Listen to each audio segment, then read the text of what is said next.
las últimas semanas se produjo una ola de incendios que afectó a más de la mitad de las provincias de nuestro país. Para dar dos datos solamente, Córdoba tiene más de 180.000 hectáreas incendiadas y según el Servicio Nacional de Manejo del Fuego, el 95% de estos focos no fueron fortuitos, sino que fueron intencionales.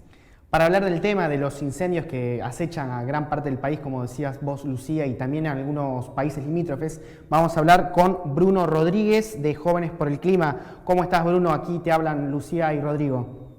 Buenas, ¿qué tal? Muchísimas gracias por la comunicación. Bruno, a ver, en primer lugar, decía mi compañera que el 95% de estos incendios no son fortuitos. Al respecto de esto, ¿cuáles serían los intereses de la intencionalidad de estos incendios? En la provincia de Córdoba, el 98% de los incendios que se produjeron fueron intencionales. En general, el panorama nacional lo que nos indica es que las actividades productivas que se llevan adelante, tal cual las estamos concibiendo, de ninguna manera pueden constituir una salida frente al ecocidio que se está produciendo a lo largo y ancho del país. Tenemos más de 434.000 hectáreas completamente consumidas por el fuego, hectáreas de tierra arrasada, y entre las actividades que se llevan adelante y que justamente actúan en detrimento de las condiciones ambientales de distintas provincias del país, tenemos por ejemplo, las actividades agrícola-ganaderas, tenemos también actividades relacionadas con el avance de la frontera inmobiliaria por medio del lobby, de la presión del lobby inmobiliario, pero también tenemos otras industrias que no se mencionan mucho a la hora de hablar sobre las causas de los incendios. Y entre ellas están también algunas relacionadas con actividades extractivas, como por ejemplo el lobby minero, que también, sobre todo en provincias del norte, fue responsable, digamos, de distintas catástrofes que se fueron produciendo en estos territorios. Esto lo que nos indica es que decididamente necesitamos implementar dispositivos que regulen no solamente las actividades que se llevan adelante, sino también las intenciones que hay por detrás en cada uno de estos hechos tan lamentables. Como por ejemplo, es importante... Sí, no, continúa, disculpa.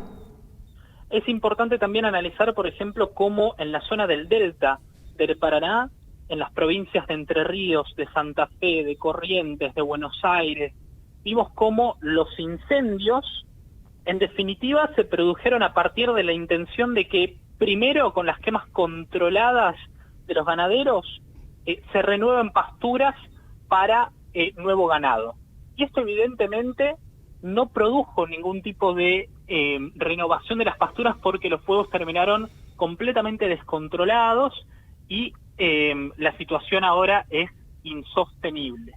Ahora la justicia de Victoria tiene en sus manos un número de casos de imputaciones de quienes actualmente cargan con la responsabilidad de ser sospechosos justamente de haber ocasionado estos incendios, pero los tiempos de la justicia están muy lentos. Respecto a esto que vos mencionabas y teniendo en cuenta este ecocidio que vos describías al principio, ¿qué pasa con la normativa vigente? ¿Sirve, no sirve? ¿Hace falta aplicarla? ¿Hace falta otra ley? Contanos un poco acerca de eso. El problema original de todos y cada uno de los casos de depredación ambiental, hablemos de los incendios o hablemos de otros tipos de fenómenos, es en definitiva la mala implementación de la legislación vigente. Necesitamos nuevos dispositivos, necesitamos nuevas herramientas que se sancionen desde el Congreso, desde los parlamentos, sí, pero sobre todo lo que más necesitamos es que se implementen con políticas públicas activas las leyes que ya tenemos. En ese sentido, es imprescindible mencionar que durante este año de cuarentena, este año en el que vivimos sumergidos en una pandemia de origen zoonótico, la ley de bosques no vio ni por asomo su implementación. Tenemos un presupuesto que se destina en una cifra de un 3,5% del total, 10 pesos por hectárea de bosque. Y cuando hablamos de la ley de bosques, no simplemente hablamos de la protección de ecosistemas vitales para la lucha contra la crisis climática y ecológica. También hablamos de una herramienta que fue impulsada por colectivos campesinos, por movimientos sociales populares que luchan en contra del terricidio que se produce en sus propias provincias. Cuando hablamos, por ejemplo, sobre el avance de la política de desmonte en Argentina, necesitamos hablar del desplazamiento forzoso de los pueblos originarios de sus propios territorios. Tenemos que hablar de los más de 35 pibes y pibas huichis que murieron por desnutrición en el norte de la provincia de Salta.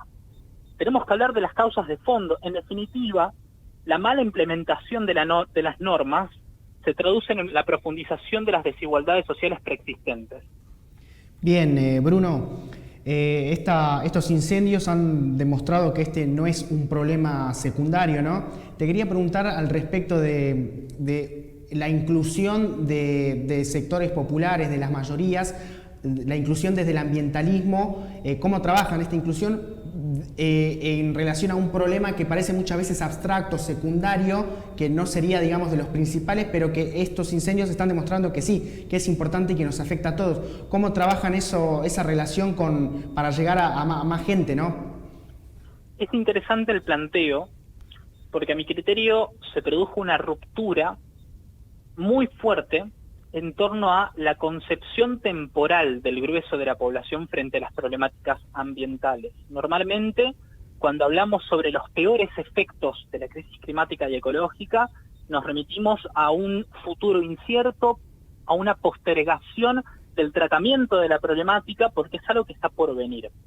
Pero con los incendios, y con todas y cada una de las situaciones y los escenarios de depredación ambiental que vivimos durante este año, no solamente en Argentina, sino en general a nivel mundial, podemos concluir en definitiva que la crisis climática ya llegó y que estamos al borde de un colapso ecosistémico sin precedentes y de escalas masivas.